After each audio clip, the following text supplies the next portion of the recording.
Hello, this is John Windhausen with the Shelby Coalition. Thank you for joining this webinar today. We're going to talk about hotspot expansion, the E-rate solutions to solve the homework gap.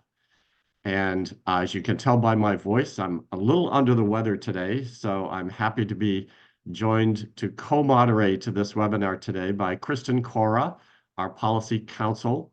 Kristen, would you like to just say hello? Hello. Hello, everybody. Nice to be here and happy to jump into this topic. I know it's going to be a great one. Thanks for joining. It is indeed. It's so timely with the FCC having launched this proposal to incorporate a hotspot lending program into the E-rate program going forward.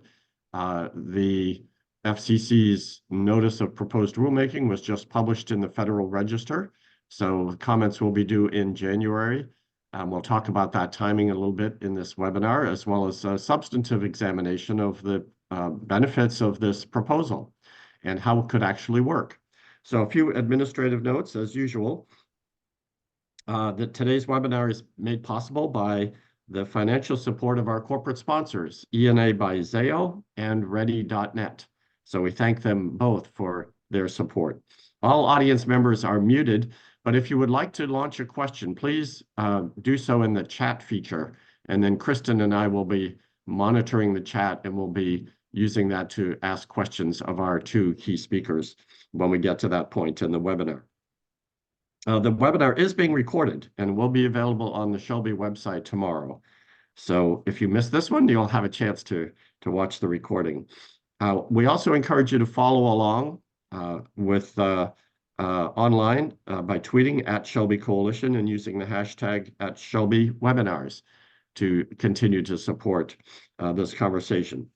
So we have two very expert speakers today who are very pleased to bring to you in this webinar. Beverly Sutherland is the president and CEO of Ed Technology Funds, and she supports a whole host of schools and libraries from around the country and has been very successful in helping, I don't know, dozens of schools and libraries to maybe more, I don't know.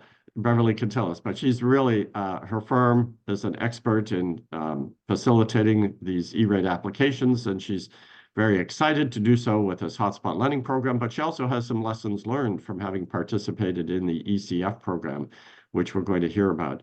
And then Gina Spade will speak after Beverly. Gina has been our outside counsel for quite a number of years, and she's also used to work at the FCC and ran the E-rate program for several years. But perhaps more important, she authored the petition that the Shelby Coalition filed over 2.5 years ago, which really first created the idea of using the E-rate program to facilitate broadband access to the home. And that petition was filed, I guess, in the first year of the COVID pandemic, and the FCC put it out for comment. There was a lot of support for the petition and the comments that were filed. And then Congress rose up and created the ECF program, which put our petition on hold. But now that ECF program funding is ending next year, the FCC, we're very pleased to see that the FCC has taken up our petition again in this new proceeding. In fact, when the FCC notice, when they talk about shifting to incorporate this idea of extending E-rate to the home, the first citation they gave was to our petition that we filed in that January that Gina drafted. So we're going to benefit from her expertise on this webinar as well.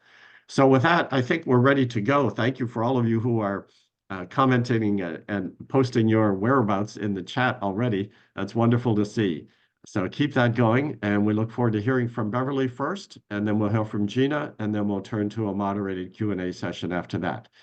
So with that, Beverly, go ahead. Thank you, John. Thank you for the warm introduction. Thank you, Lauren, and everyone from Shelby who put this webinar together. It's a very important topic. It is near and dear to my heart. Many of our students with the ECF program, our library patrons, were for the first time able to work from home and complete homework assignments that, as you know, 70% of them are now assigned online, and it resulted in over 4.5 million students and patrons being able to receive internet connectivity. That's the estimate. And with the ECF program sunsetting in June of this year, we're delighted to see a way forward for a more permanent solution. And so you asked the question, why now? Of course, we don't want to turn back the time to where there was a divide that even perhaps before COVID, we didn't understand the magnitude of the divide. Now we understand it. And it turns out the average cost is under $300 per student, and it fits in very nicely to the existing E-rate budget. Next slide, please. What I'm going to talk about today is some examples of applications that my firm submitted for ECF funding in the area of hotspots, private LTE networks and devices, and special construction requests. These are all various ways that we think about, how this should be stood up in the E-rate program. Gina will talk a little bit later on some of the questions we have around, what is the definition of a hotspot? But I think these cases do point to some of the questions and some of the ways that we can think about, how we comment back to the FCC and how the final order gets deployed. Today, we're going to talk about Madera Unified School District's ECF funding, Sierra Sands Unified School District, San Benito County Free Library, and San Benito Office of Education. Next slide, please. So for Madera School District, they actually started the project of constructing their private LTE network using funding from the ESSER program. They designed a CBRS network infrastructure that was designed to reach the over 2,000 students that didn't have reliable access at home. These students live in mostly rural areas, and the design is based on, having the signals surrounding 4 campuses. As you can see from the map on the right, there's families and households that will be reached from those school sites.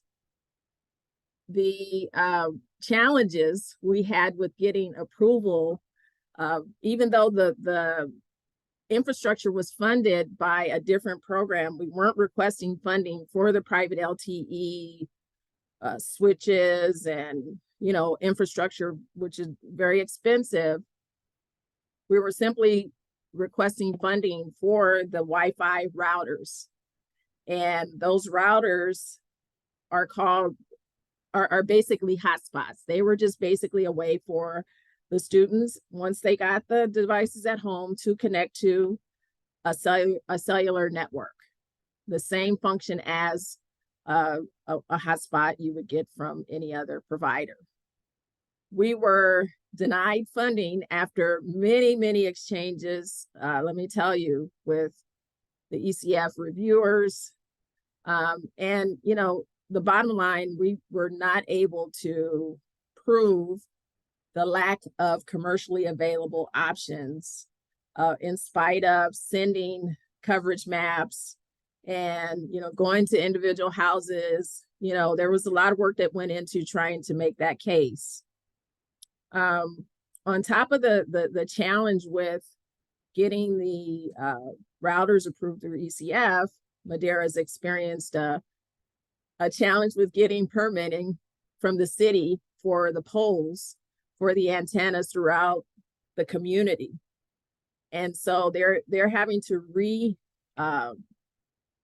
resize the project where the antennas will be on the campuses of each of the sites, which will limit the coverage area for sure.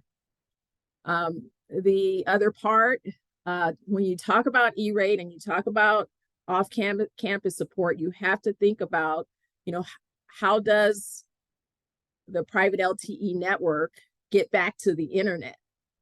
And, there's a couple ways to do it. One is to haul the traffic back to your E-rate funded infrastructure to get to the internet. The other is to set up a separate internet service for that infrastructure. Because it's the daily active users and the actual planned usage, Madera does not think it's going to be over 10% of its overall network utilization. So, thankfully with the new tribal order, it looks like they will not have to cost allocate the bandwidth or have to set up a separate network infrastructure for this project. Next slide. Sierra Sands was a victory. We actually were able to get some approvals for their Wi-Fi routers, which are hotspots. Again, they also used ESSER funds to build out their network infrastructure for their private LTE. They had a wrinkle though. The CBRS signal is actually shared with the Navy office there.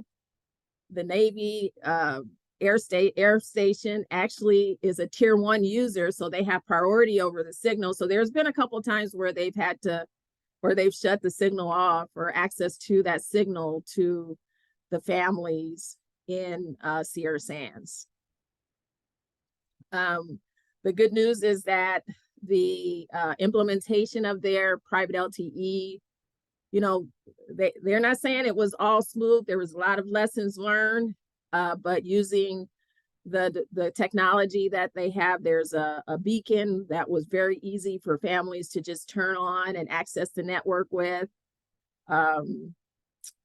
We did provide USAC a lot of data, and we actually ended up having to cost allocate out the outdoor antennas for the households where the signal wasn't strong enough indoors. And so that was kind of a disappointment. Those students in that situation, there's actually where they have to give them a separate hotspot to try to get some sort of service there. It's not ideal and it's not optimal. And this particular entity actually got their own internet bandwidth for their private LTE. They are considering in the future maybe not having to utilize that and maybe using the district network. But they're going to get more data and see what the consumption and the utilization is. Next slide. So this is probably the most challenging project that we've ever done as a consultancy. Ingrid Goodman, she's the lead consultant. Our director of operations was the lead on this application where San Benito County Library, which is in a very rural location of California. And it has some very interesting demographics where there's a lot of agriculture. And so there's a huge migrant farm housing camp there. And the other challenge we had with San Benito is that it's the only library system in the whole county and it can only support 49 people in the library at one time.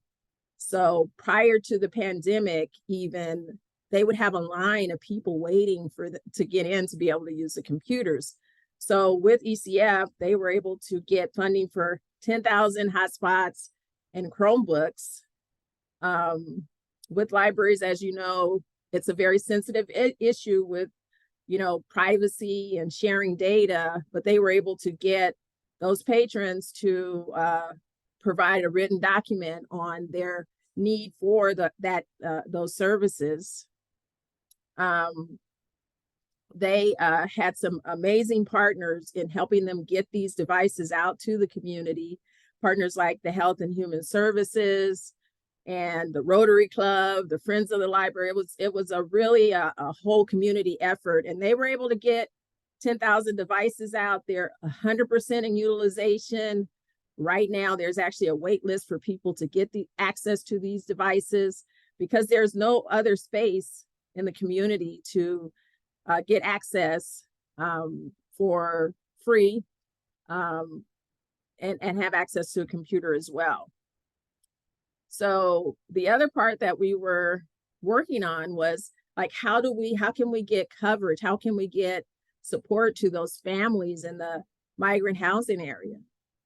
The signals there was non-existent. Very little access to anything out there. We were denied funding for this project, where the idea was to extend the point-to-point connection from the library to the migrant camp and create a Wi-Fi hotspot in that area.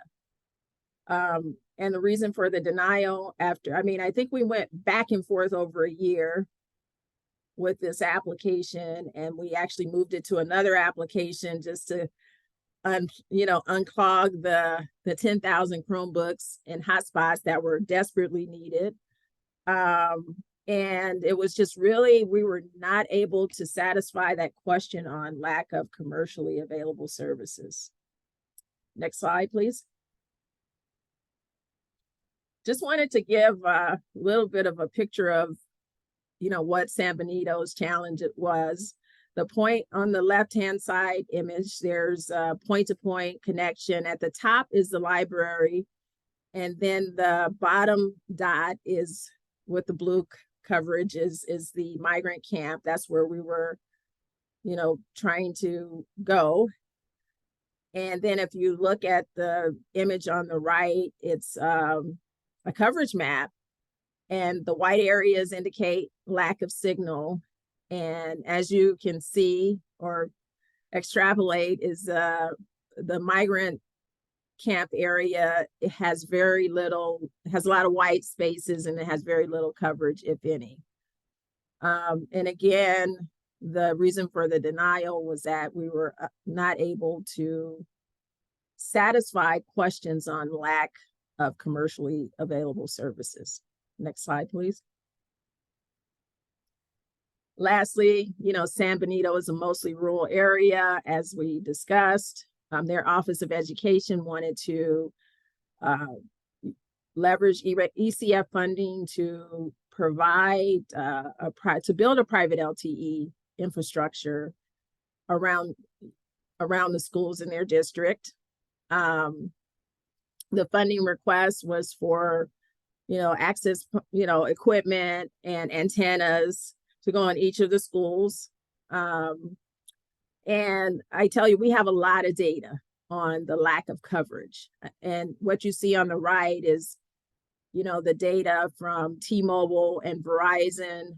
And it's really, the coverage is not adequate for, the purposes of connecting to do your homework or doing anything that is, developing your skills. And, we didn't drive around.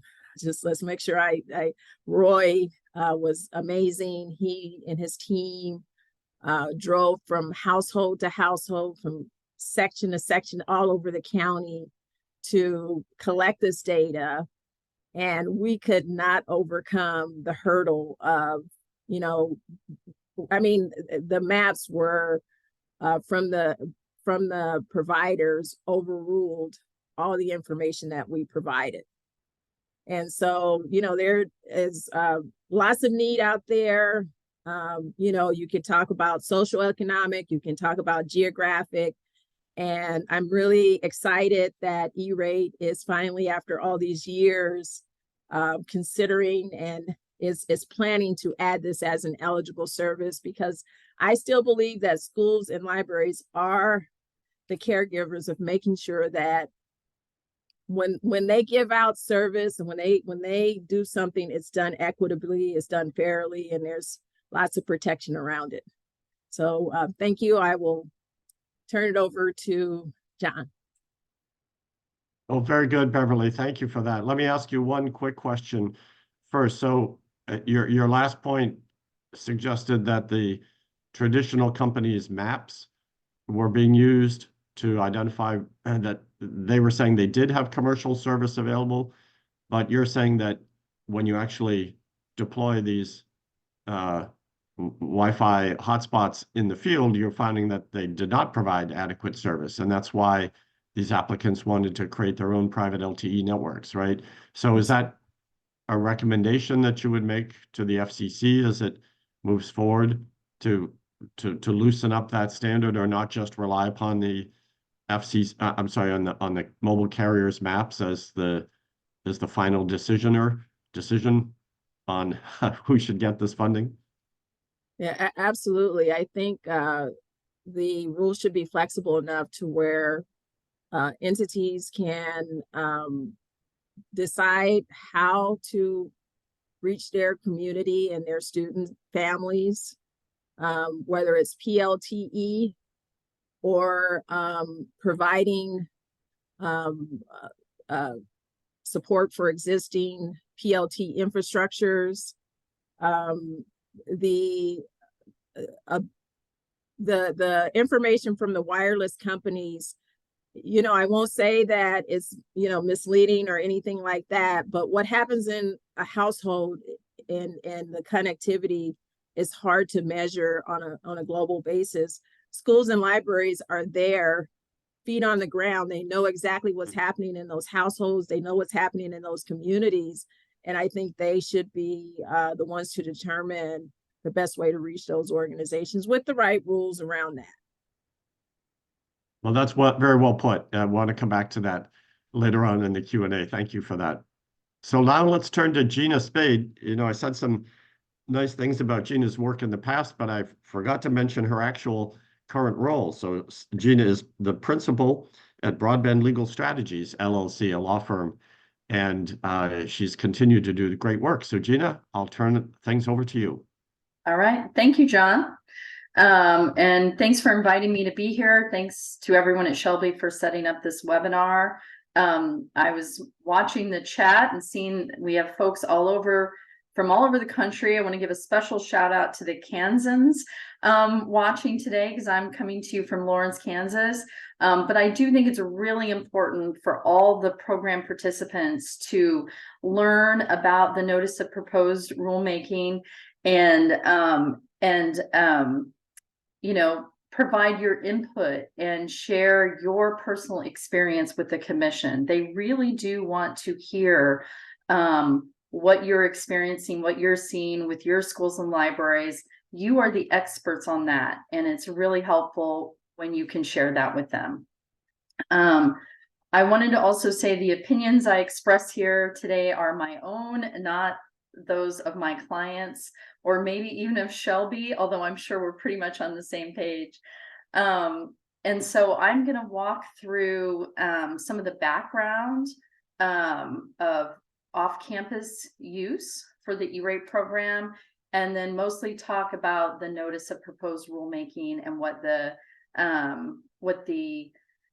commission is proposing. Next, please. All right, so the current rule, as probably most of you know, is that in almost all instances, off-campus use from their funding request. In the past, the commission has allowed some exceptions to that general rule. Cell phone service was explicitly okayed for off-campus use in 2003, but of course, voice is no longer an eligible service. Bookmobiles are okay. The residential parts of some schools, that was from the 6th report and order back in 2010. And of course, in that same order, the commission authorized a wireless pilot program that just went for a very short time and was only for $10 million. And then, went a different way after that. Next.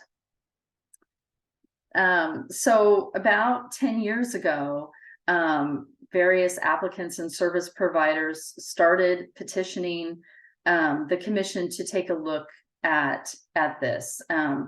You know, schools especially were starting to use computers more in their curriculum, and more online, you know, resources were available, and this was becoming an equity issue where only some students and even teachers had access to the internet and to those resources at home. So in 2013, there were a couple of different school districts, I believe one in Colorado, well, the other I think was in Virginia, requested that the commission grant them a waiver to allow them to use their E-rate service for providing service to their students off campus. The commission sought comment on those petitions, and then a few more, I think, filed in 2016, but never took action. Then we had COVID, right, in March of 2020. And that administration did not think it had the authority to use E-rate funding for off-campus use. So it was only when the new administration took over, or without congressional direction, right? So when the new administration took over, Shelby filed a petition for declaratory ruling, trying to set forth the legal authority that we believe that the commission had all along. And shortly thereafter, you know, Congress picked up the torch and adopted or passed the Emergency Connectivity Fund, and the commission adopted rules for that in May 2021. Next slide, please. So ECF, probably most of you know these things, right? $7.1 billion fund. Most of that money, I think, will end up being used, but not all of it. It has connected millions of students via Wi-Fi hotspots and other services in some circumstances. And the commission pointed out that there was about according to their calculations, $123 million were used for Wi-Fi devices, and $1.3 billion for the services to provide internet access at home using those devices. Next. So Beverly touched on this a little bit too, like why are we here today, right? The commission pointed out in the NPRM that there's been a steady rise in demand for broadband connectivity. There's a lot of curriculum changes that have occurred over the past several years where it's really a detriment, right, for students not to have access to the internet at home or outside of school. COVID just, you know, sped up, I think, the online learning trends that were already there. And so that's only going to continue, you know, now that the initial emergency is over. And of course, as Beverly mentioned, the ECF program is sunsetting in 6 months, in June 2024. So what will we do for all of these students that have now had access to the internet and you know, may not be able to continue that access now that ECF is going away, but you know, their schools have come to rely on it. Library patrons have come to rely upon this service. Next, please. All right, so this is these are the two kind of what I call high-level FCC proposals that are in the NPRM. And just a quick note, as you're reading through the NPRM, which I encourage everyone to read it themselves, as you're reading through, you'll see the commission sometimes says, we propose to do this, because that is what they're supposed to do in a notice of proposed rulemaking, right? The idea is at the end of the proceeding, we're going to have rules, and this is the proposal of those rules, and then everyone gets to comment on what they're proposing. But sometimes they don't say we're proposing, they just say we seek comment on a certain topic. right? So so that's a slight distinction. The proposal is kind of where the commission is thinking, hey, we have an idea about what's going to happen here. We have our mind tentatively made up. Sometimes they'll say we tentatively conclude that. So I just wanted to point out those two, kind of the difference between those. The proposal doesn't mean they can't change, right? It just means this is kind of what they're thinking right now, which is really helpful if you're reading the NPRM, because it can tell you either we're on the same page with the commission or we're not, and we need to, overcome whatever thoughts they already have. So here the commission has made two kind of high-level proposals. One, that it would permit eligible schools and libraries to get E-rate support for Wi-Fi hotspots and wireless internet services off premises. So it's very specific in what it's saying it's proposing. And then to support that legally, and that it has authority to do that, it's going to find that the off-premises use of those hotspots and services meet an educational purpose, which is from the statute, and enhances access to advanced telecom or information service, which is also in the statute. Next slide. All right, so I'm going to talk, even though the commission puts this section at the end of the NPRM, the legal authority section, I'm going to talk about it first, because if you don't have the legal authority, then all of the rest of this is irrelevant, right? And the commission does take a lot of time explaining its legal authority. I think there's about 7 pages of legal authority, which is a pretty significant analysis. So there's 2 sections of the statute that the commission specifically points to. 254H1B, which references telecommunications carriers providing service to elementary schools. This is the main provision. Actually, both of these statutory provisions are the H1 and H2 are what the commission relied upon to create all the rules for the E-rate program in the first place. The first section refers only to telecommunications carriers, however, right? And we know that, providing data service or internet access service is not a telecom service, right? So that, so there's been some question by some parties about whether that provision would give the commission authority. And the commission explains that 254C3 kind of supports supports authority because it's very broad. It allows the commission to designate additional services, doesn't say telecom or anything specifically, for all of the support mechanisms, all of universal service, including E-rate. So that's how the commission uses that statutory provision to support its authority here. The other provision, H2, is broader than just telecom carriers, but this is the provision that specifically refers to classrooms. And so some folks who think that the statute does not give the program or the statute does not give the commission authority to support off-campus use for using E-rate funds, point to that provision. And they said, okay, this is very broad. It applies to telecom and non-telecom, but you can only limit it to classrooms. So the commission does address that in the legal authority as well. Next slide, please. So the commission, because I'm going to jump down to my last bullet here.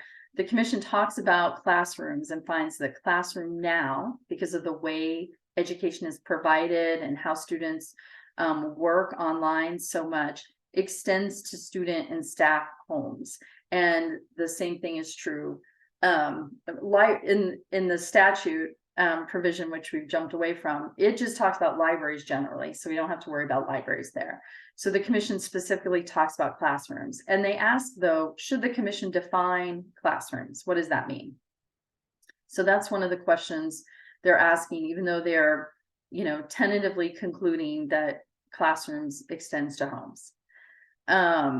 The commission also makes a couple of other points about its legal authority. It tentatively concludes that service can include the devices, which is consistent with current E-rate legal analysis, back from 1997, where the commission said internal connections, even though the statute said services, internal connections equipment would be eligible for E-rate funding. And the commission also noted that 254 H2A was used for the connected care pilot and the declaratory ruling on Wi-Fi on buses. So they think it would also be allowed here to support off-campus use. Next slide. So that's kind of the basis for the legal authority.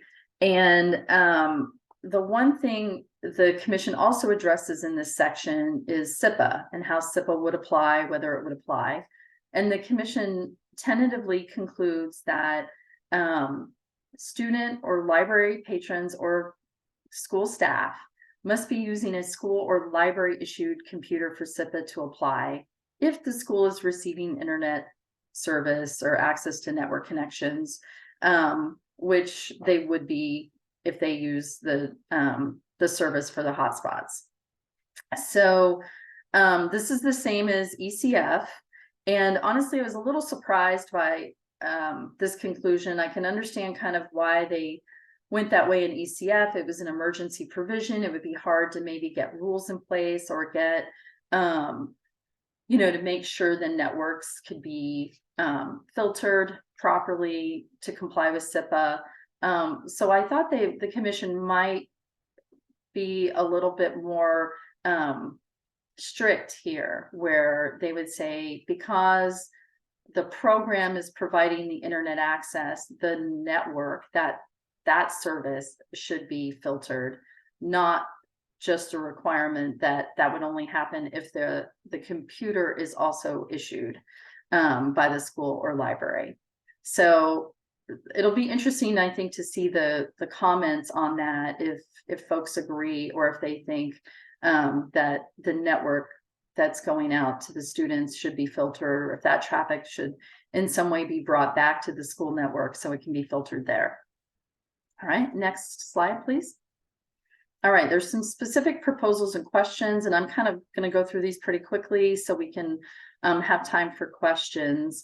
So I'm not going to read everything I have on the screen, but I do want people to, think about this if they want to submit some comments in response to the NPRM. Next slide. The first thing is equipment service eligibility, and the commission is limiting eligibility to hotspots for individual users, the service for individual users. So I think that's the key point there. And then ask some additional questions about, should we just focus on the service? Should we adopt minimum service standard? And in fact, should we limit eligibility to only the services where the school bought hotspots with the ECF funding? So that was interesting, because I think a lot of these questions are focused on the commission trying to make sure that they're not going to spend too much money on this program, right? Like anytime you have something new, you open eligibility up for something new, there's, it's just an unknown, right? What folks are going to apply for. So I think the commission is very much concerned about that, and you'll see that throughout all of their questions. Next slide. Cost effectiveness. This is where the commission is talking about, we have the regular rules require applicants pay their non-discount share, conduct competitive bidding. Do we need to do anything else? Again, how do we figure out demand? What do we do on that front? And then the next slide talks about what I think is one of the most interesting, maybe the most interesting paragraph in the whole item, where the commission is noting that, okay, we're focusing just on Wi-Fi hotspots, and that may not meet everyone's needs, right? Beverly just talked about all the school districts that she works with that where hotspots did not work. And I know there are a lot of other school districts specifically out there in that same boat. And so the commission opens the door a tiny crack, maybe not all the way wide, here to ask, are there other things that we should be doing? What should we look at? What if there are no commercially available services? And most importantly, how should we determine that? I think as Beverly indicated, and as I experienced with some of my clients, the commission did not really have guidance on how that would be determined. And so I think they made a very, very high bar. And I think it would be preferable for them to specifically say here what you have to show to meet this standard, as opposed to having a bunch of school districts spend a lot of time and money and ultimately being unsuccessful because it wasn't clear, even though they know their students do not have access to service. How can they actually prove that to the commission? All right, next slide, please. All right, prioritization, category 1, category 2. What should, how should the commission prioritize it? I think John has called these services maybe category 3. The commission asks, of course, what should it do if demand exceeds the cap, which is always a possibility. All right, next slide. Unmet needs. This is also a concept from ECF, right? Like the funding was only supposed to be used if students needed the device or needed the service. And so the commission is also asking the same thing here. We know we can't pay for everyone in America to get this, every student. So how do we limit it? How do we determine who's eligible? How do we prove who's eligible, right? And as part of this, they propose that Head Start and pre-K would be ineligible. Next slide.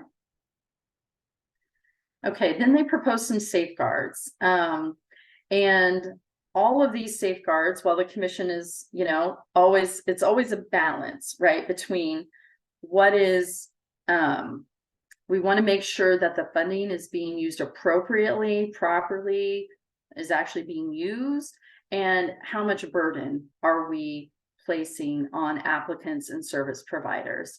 And so this, this section of the NPRM is all about those questions, right? Like, how do we balance handing out the funds with making sure it's being used correctly? Again, my view on all of this is, if they're just very clear up front and don't try to make the rules as you go along, then people can make that judgment whether it's worth it to them before they apply.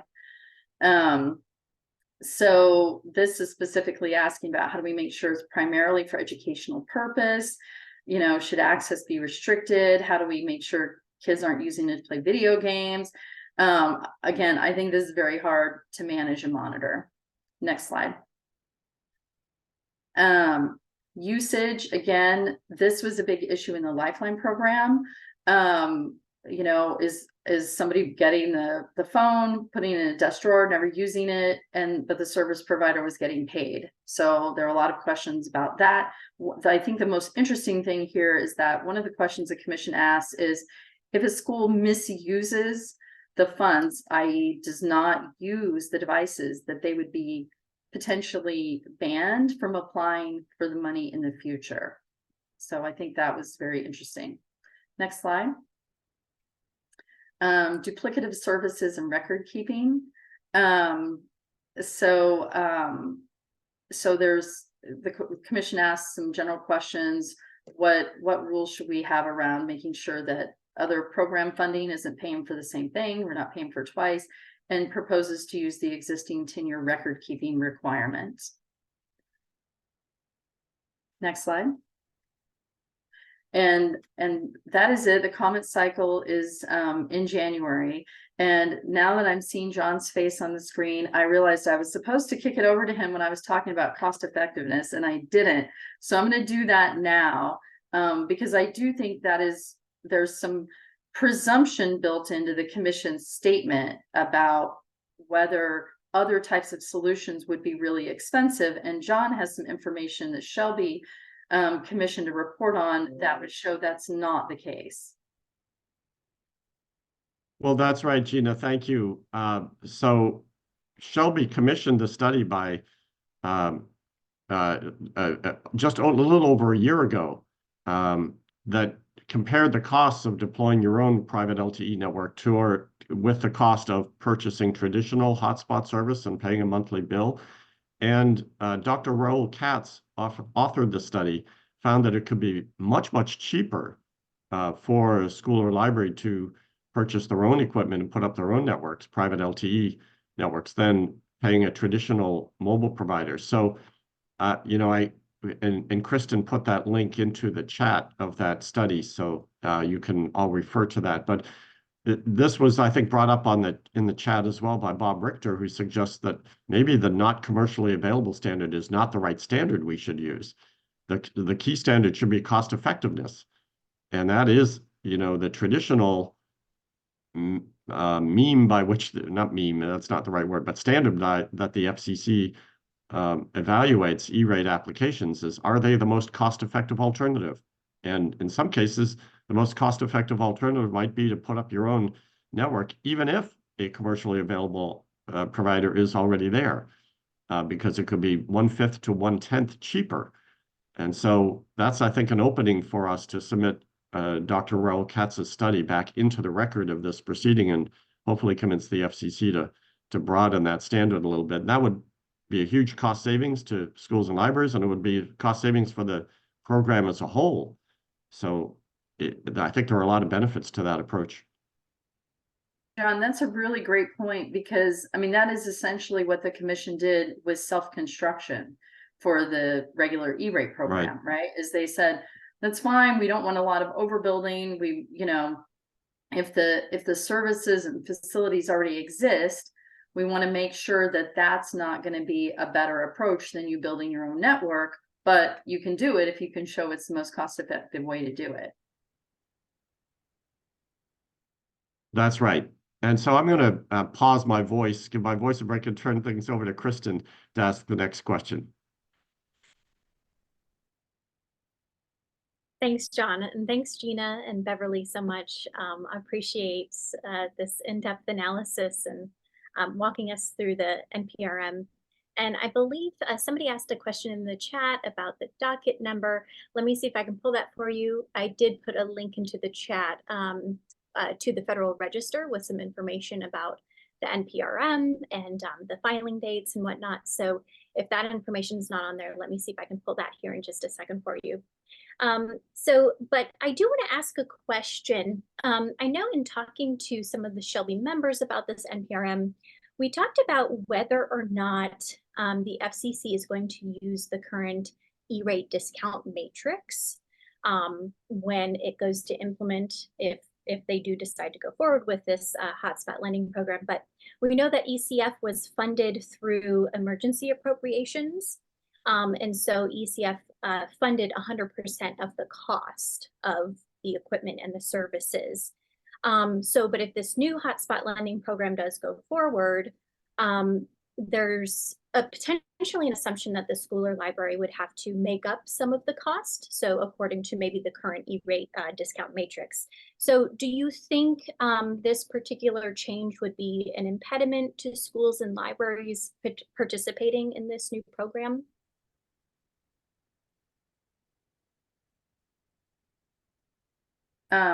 Kristen, if you want, I'll start. So, I mean, right, anytime the schools or libraries have to provide their own money, right, that is going to be something that they will have to think about. What is in their budget? What are their priorities? So it could possibly be an impediment to schools. But I know a lot of schools are trying to do this now without any funding, right? And so if that's the case, then this would only, and libraries, right? I won't leave them out. If that's the case, then, you know, this would help them. But I think it is an interesting question. I don't know if the commission specifically asked, should the discount matrix be adjusted?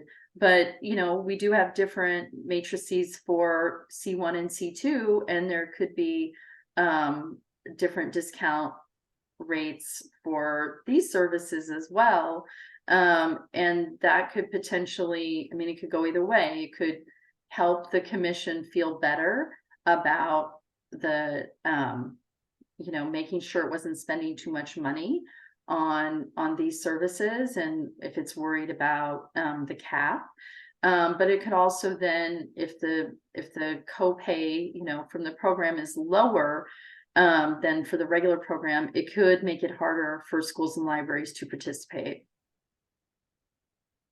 Yeah, I'll just, you know, echo what Gina said. I think for libraries, it'll be super challenging, especially since many of them have already set their budget for this year and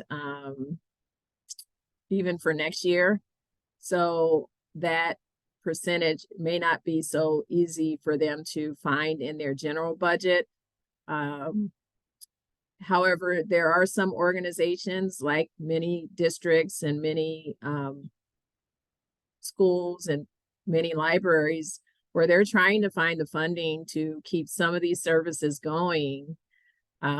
So a discount-based program would at least be helpful in that regard.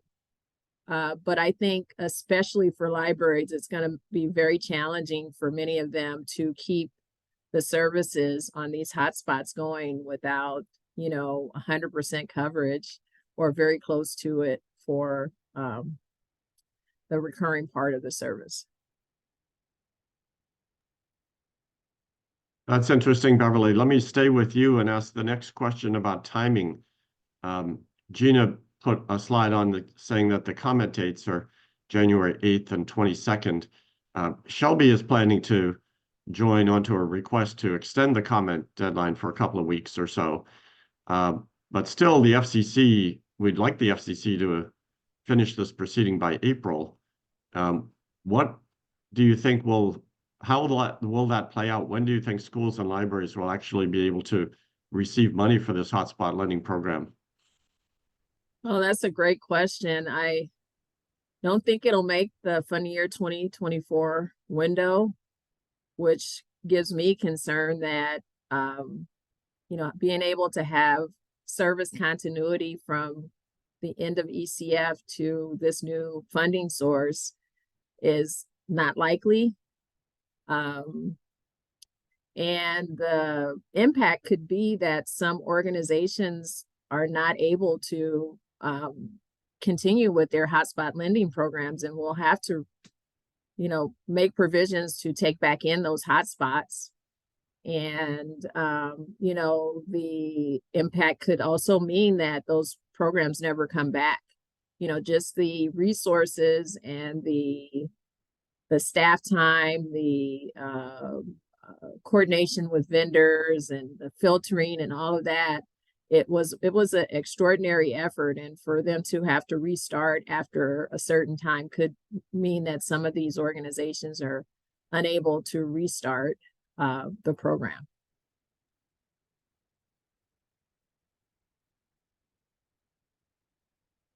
And Gina, do you have more to add about the timing and USAC forms and all that?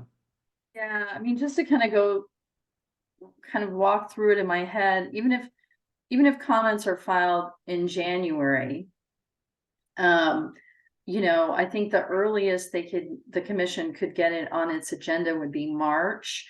And then this is going to require new forms, a lot of systems changes for USAC systems for Epic. And so, you know, I would be really surprised if we could see anything in place for 2024 unless they open a special window, which is possible, but even that may make it really difficult. I will note that I helped a school district file a petition, school district in Alaska, and it was one that received ECF funding because it did not have commercially available service. And so that is just going to stop in April, is the latest they have funding for. And, you know, there's no ACP program up there. They just literally do not have the facilities in place. Satellite is the only option. And, you know, they're going to have all the service turned off, just like Beverly mentioned. A lot of schools and libraries that are using hotspots will have to lose their service. And I just don't think the commission is going to have enough time to put something in.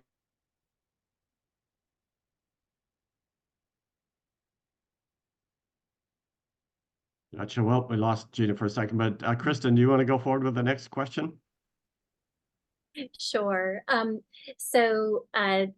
Bev, feel free to jump in and tackle this one. But my question is that there are just so many questions, issues. Oh, hi, Gina. I think we lost you just for a second. So you might be back now. But I was just going to ask, you know, there's a lot of issues that are teed up in this NPRM.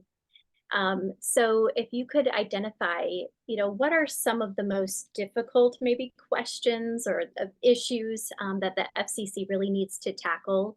And, you know, for our listeners out there, what tips or advice could you give to them as they think about whether they should submit comments or insight? Where should they get started? Oh, those are great questions. I would say for the FCC, you know, the timing is really important.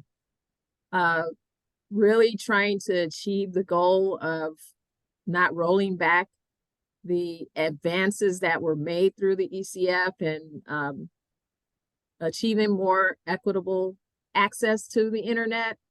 I think it'd be super impactful for them to. I mean, I would say I would focus on that issue as the number one issue. And also the ability for organizations to construct and to, you know, come up with the most cost-effective method for delivering those hotspot services to their students or patrons. I think it's another important issue. And for schools and libraries out there today, please comment. I think the FCC, I've heard they love to hear from the schools and libraries, the applicants directly. Please have more conversation even on social media on, you know, how it impacts your organization. I think, you know, this is what a democracy is. And, you know, you guys know better than anyone else, better than the service providers, better than, you know, the governors. You guys know what's going on in your communities and in the households of the families that you support.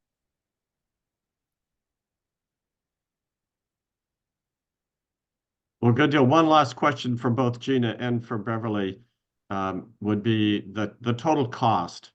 You know, I see some numbers in the chat, and I'm wondering if you think that the commission will be putting a cap on the overall costs of this hotspot lending program, or would it be just treated as a Category 1 service that for which there's no direct cap? But do you think that there's going to be such a large demand for these funds that the FCC will have to put a cap on the amount of funding that it can provide to support these programs or not?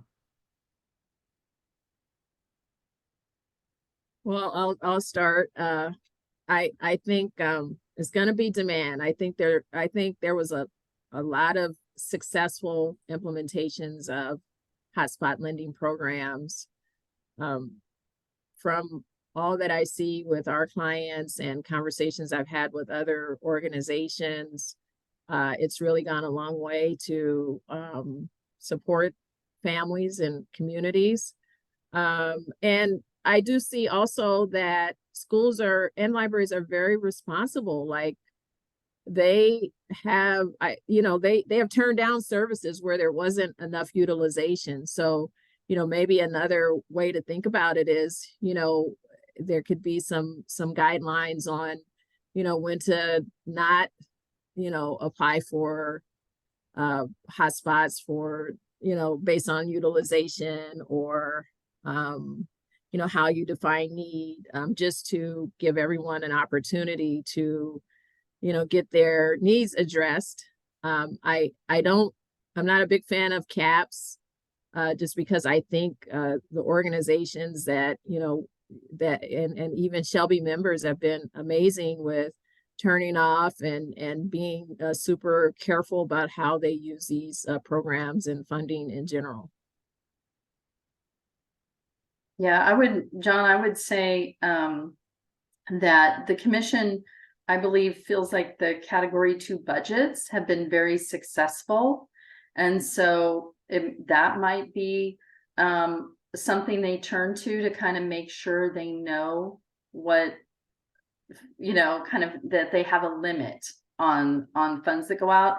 But that's also not really necessarily a fair way to do it here, given that some schools are going to have a lot more need than other schools. So I think that that'll be a very interesting question for the commission to consider. I hear you. Yeah, so that's going to take a lot more work for us as we prepare our comments. And I know Kristen already hosted 2 calls yesterday just on this whole topic. So we're going to do our best to come up with some ideas, some good, strong comments over the holidays to submit whenever the comments are due. So anyway, that brings this webinar to a close. And I'm sorry, I know we just touched on several of the issues. We could talk about much more, but that's all we have time for today. We really appreciate, Beverly and Gina, your willingness to share your expertise with us. And this was very, very informative. We've already seen that in the chat. People are complimenting you for your presentation. So thank you for that. Just a reminder that the Shelby Coalition is a membership organization, and we would love for you to join us if you're not currently a member. Here are some of the membership benefits on the screen in front of you. But we would love to work with you and spread the word about the value of Shelby membership. So please consider joining if you're not already a member. And we will be scheduling a variety of new activities in the coming year. For instance, we are planning a reception for state broadband leaders in Philadelphia on February 14th. So if you're in the neighborhood, we hope that you can come on by. And with that, I think that will close us up for today. So thank you again, everybody, for joining. Thanks to Beverly and Gina, and we will see you soon. Bye-bye.